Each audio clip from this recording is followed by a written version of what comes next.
I have no axe to grind with it. It's a great system. It does a lot of good for a lot of families, right?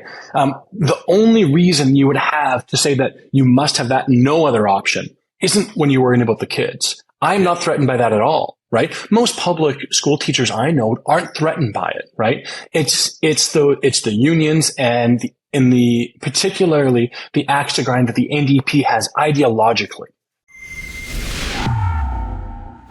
Adam Sos here for Rebel News with another AlbertaDecides.com update, and this time we're taking a look at a letter that was issued by 3 MLAs. Rebecca Schultz, an MLA here in Calgary, who's also the Minister of Municipal Affairs, in addition to Adriana LaGrange, who is the Minister of Education, and MLA for Peace River, Dan Williams. This letter effectively wanted to point out to parents that, well, their education of choice for their children, if it wasn't the public system, whether it be Catholic, Francophone, charter homeschool, or otherwise, is under attack under the NDP. The NDP have made no secret, whether it be their MLAs or their supporters or the unions that they seem to be very closely collaborating with on this election, that they would love to see a unified, singular public school system and an end to choice. So today I'm going to be joined by one of the MLAs who issued that letter of caution, MLA Dan Williams of Peace River, in addition to Jeffrey Park of the Alberta Parents Union, to break down this attack on choice in education. So Dan, thanks so much for joining me. I know we'd originally sort of hoped to do this in person, but obviously with the state of emergency, the wildfires unfolding, it's very important that you're up there helping your constituents out.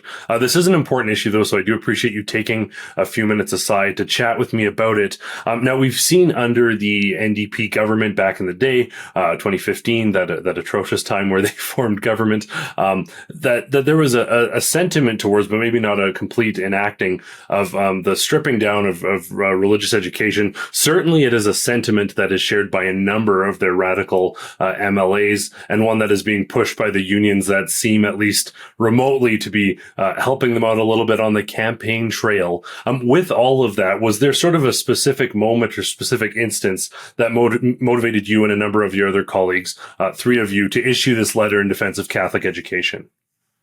Thanks, Adam. Very happy to join you from my kitchen table here for a few minutes between campaigning. Look, just for some context, it's not news to us that the NDP has an attack and an axe to grind against homeschoolers, independent education, these sort of independent schools that form, trying to find another way beyond just the single version to educate our kids. The reason this is important, the reason we wrote this letter, is because it's become abundantly clear it's not just co-ops and homeschools and independent schools. It's also Catholic education, guaranteed by the Constitution that they're attacking. And we see this. Nathan Ip and Kathy Hogg and Kenneth from Red Deer North, all of whom want to have only one system for cost efficiencies, which we can talk more about later. And I'm sure you'll be able to have lots of context to let your viewers know that it's not more cost efficient and it doesn't provide better outcomes. But we see this growing.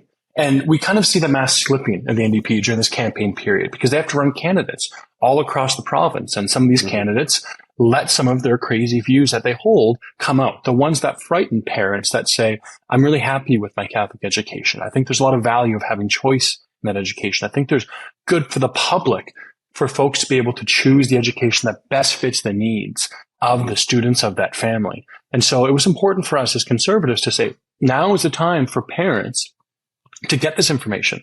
They're making the choices for the future of what will affect their children's education for the next 4 years. We're putting the government in, and the choices are between the United Conservatives or the radical NDP.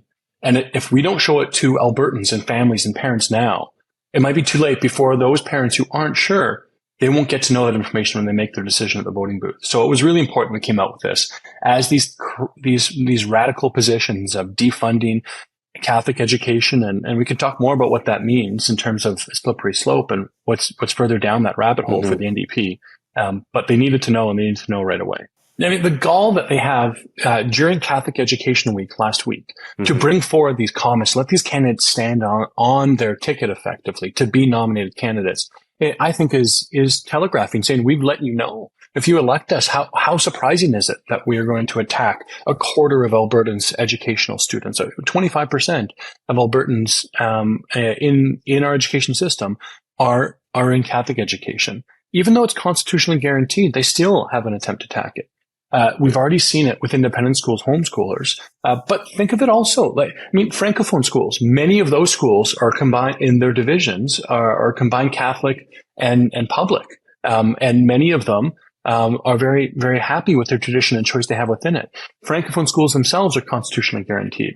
Is this the next step? Are they going to keep going down this? Because ostensibly, the argument being made, which I'm not sure we really should believe at face value, because I don't think it ever is really what they mean when they say it. They try and justify the radical positions. Yeah. They try and use language like it's more efficient. It's a better system to have one. It's duplication of services. Man, that's insane. It makes no sense. I mean, we're much more efficient when you look at the diversity of the way that some of these different educational systems can go in and provide alternatives. I'm all for public education. I'm a product of it myself. I went to public schools in Alberta, graduated K-12. But I also know that some families it doesn't make sense for.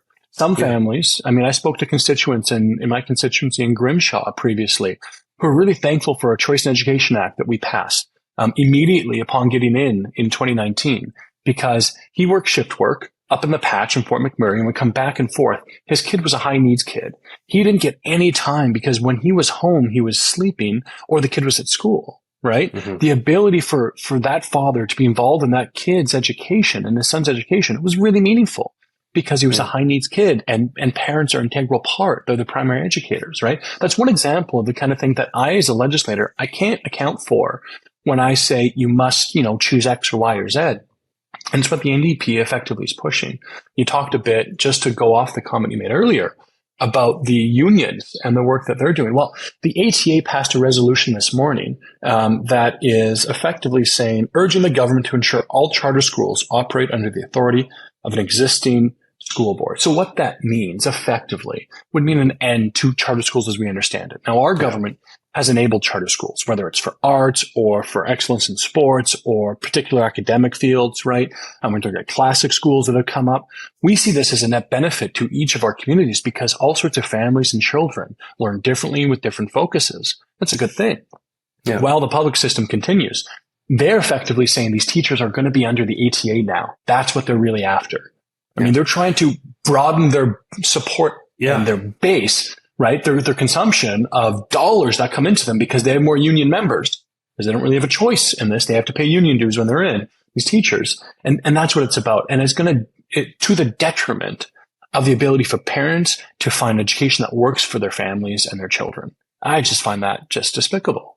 One of the unions, I think it was the ATA the other day, put out, and of course it's just like a week before the election, they're making this big fuss about how students who go to some of these other schools, not the publicly funded ones, but the alternative schools, are getting 70% of the funding that could otherwise go to public schools. But to me, that sounds like there's a 30% savings. And what we're also seeing here is, and I'm going to have Jeff Park from the Alberta Parents Union later talking about this, so I won't hold you down on all these numbers. But what you're seeing is effectively a cost savings, and then you're also seeing better outcomes when you just look like strictly numerical provincial achievement tests, some of the objective metrics they use for outcomes. So you're saving 30% per student. You're getting better outcomes. And the other thing, and I think you hit the nail on the head there, the NDP would have you believe they're all about inclusivity and accommodation. Meanwhile, whether it's a kid, perhaps a very strong faith, whatever that may be, and the school accommodates for that. Perhaps it's someone with a French language or another language where the school accommodates them. It can even be athletes who have high stress, sort of strenuous. They're hoping to make it in the NHL or hoping to make it to the Olympics. So they have a school program that's accommodated around their athleticism and ensuring that they can meet both those needs. All of these things, they cost less to the taxpayer. They have better outcomes and they're more accommodating. I suppose the ultimate question I'd ask you is, who could ultimately be opposed to this? Why would someone be opposed to this? Yeah, no, I think you're exactly right. Is that it's not what they're saying it's about, right? I mean, for example, I said I'm a product of public education system in Alberta. My father is a public school teacher. My mother is a public school teacher. My wife is a public school teacher. My brother's a public school teacher. And every one of my siblings went through the public education system, right? Mm-hmm. Not even the Catholic, just the mainstream public one. I have no extra grind with it. It's a great system. It does a lot of good for a lot of families, right? The only reason you would have to say that you must have that, no other option, isn't when you're worrying about the kids. I'm not threatened by that at all, right? Most public school teachers I know aren't threatened by it, right? It's the unions and particularly the axe to grind that the NDP has ideologically.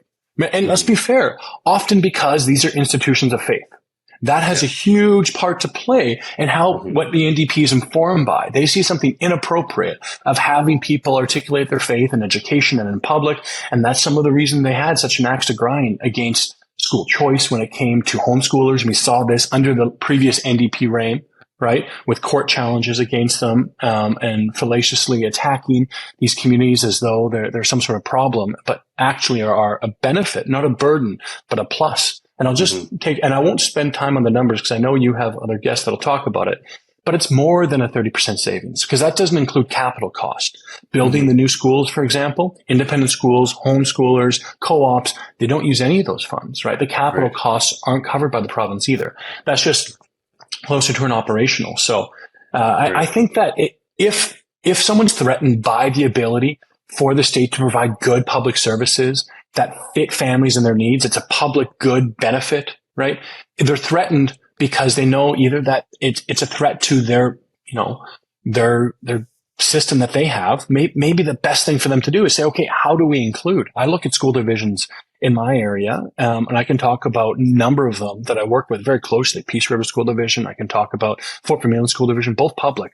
They are innovative. They have found ways to tailor the concern to folks who want to have homeschooling options, right? And it has been going gangbusters for these guys, incredibly successful. We have a school division in my neck of the woods that's starting to do training with MELT and Class 1 driver's licenses because they're short up here. Wow. And this is where people want to get into. They're finding a space and they're walking into it saying, how do we better serve the people we're elected to serve as a division? Now, if every public division did that, it'd be a very different Alberta. But instead, that's why we have this ability to offer choices. So folks with divisions that they feel like don't fit their interests, aren't along their values, or don't work with the rigid formula they have, there are choices for them.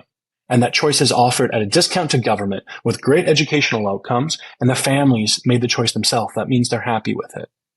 Wonderful. So I was going to ask, do the UCP see parents as the primary educators, and is school choice safe if the UCP is reelected? You honestly covered those. So I'll ask another question instead.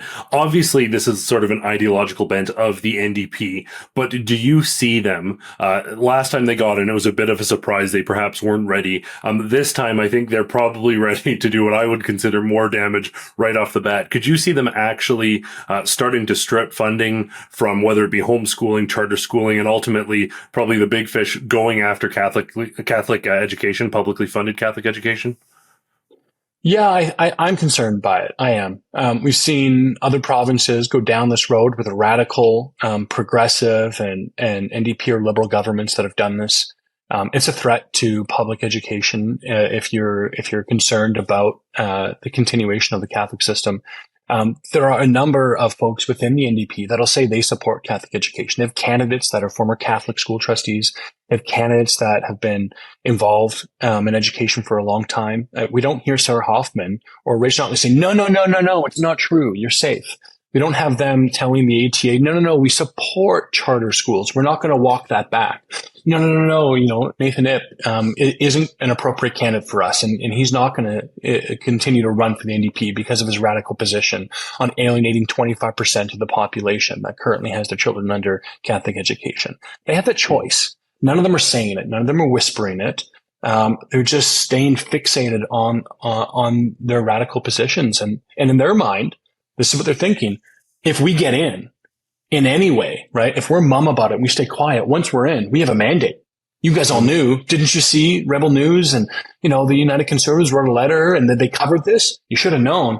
We're doing it now. We have a mandate to do it, right? So, nobody's contradicting it within the NDP. Rachel wouldn't do that. She didn't do that with the carbon tax or anything. So clearly, yeah, exactly, right? No, nothing but a straight arrow, that one. Yeah.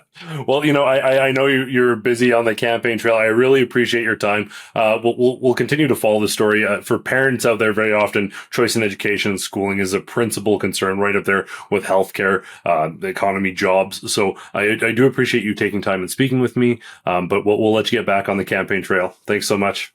Yeah, absolutely. Take care, Adam. Thanks again. I am now joined by Jeff Park of the Alberta Parents Union, a group doing sort of great advocacy on behalf of people who prefer choice in education. We've had a chance to speak before, but I wanted to bring you on today. There's a general sentiment about their choice is good, diversity of opportunities for parents knowing best for their kids and being able to choose where they think they would best excel. But I wanted to get into some of the nitty gritty, the details and the facts. So first off, I wanted to talk about the outcomes, the sort of academic results, the tangible results of these different opportunities, and if there is indeed a measured improvement, whether it be in public, whether it be in charter homeschool, or whatever. So what are the actual facts of outcomes when we look at different choices in education? Absolutely. So the outcomes have been extremely positive for all the choices in education. I sent you a chart that was showing C.D. Howe Institute data on the provincial achievement test scores by school type: public, francophone, and then Catholic tops that list. Every here and there, francophone will top out Catholic, but most years Catholic is above francophone, and then independent and charter schools excel all three of those other options in the provincial achievement test scores. But what's really impressive about what Catholic schools do specifically is that they do it at a scale that no one else is doing. So francophone schools, for instance, they're battling it out with the Catholic schools in that group of three. But francophone schools are educating a little over 1% of the students in Alberta, whereas Catholic schools are educating about 25% of the kids in Alberta. No one else is delivering a better results that way at the same kind of scale as Catholic schools. But yes, independent schools excel even that. Charter schools excel even the independent schools. And then home education is funny to measure because they don't take provincial achievement tests. But by other measures of performance, home education will sometimes excel even the charter school students. Catholic schools or independent schools or charter schools or any other, or home education, if any other option actually was duplicative, as they say, or if it actually wasn't needed, then it would be easy to prove that. You could just get families to choose something else. But we still have Catholic schools and francophone schools and home education and independent schools and charter schools because parents are choosing them. And so for me, before you even look at the numbers, before you even look at the performance, for me, just the very simple fact that parents choose these options is all the proof I need to know that they're valuable options, because parents are the real experts in their own kids. You would think that if these outcomes are so much more positive, if there's inclusivity included, for folks at home, a bit of a storm coming in. So hopefully we don't get rained out here. But on this final sort of frontier of cost, one would assume that this has to be costing tax. We're going to move. We'll be right back. They're still saving the taxpayer a significant amount of money on the per student cost, which, by the way, the per student cost at public Catholic francophone is, well, it's about $10,300 for public, about $10,600 for Catholic, and about $14,000 for francophone. We pay a little bit more to protect the minority rights of the groups that would have a hard time existing without the little bit of a top off, and we've decided that that's the fair approach there. And then independent schools are saving about $3,500, $4,000 per student per year, plus the other sorts of funding, capital funding, and everything. And then home education saves the taxpayer about $9,000, and it's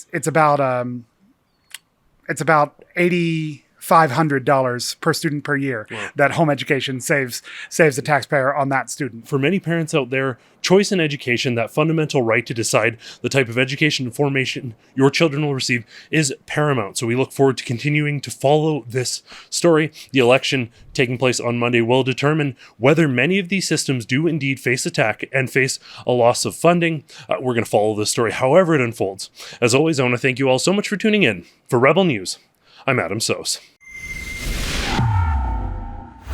To ensure that you don't miss any of our in-depth election analysis on conversations like choice in education, healthcare, safety, jobs, economy, make sure you're checking in regularly at albertadecides.com. That's also a spot where, if you're so inclined, you can chip in and help support our independent journalism.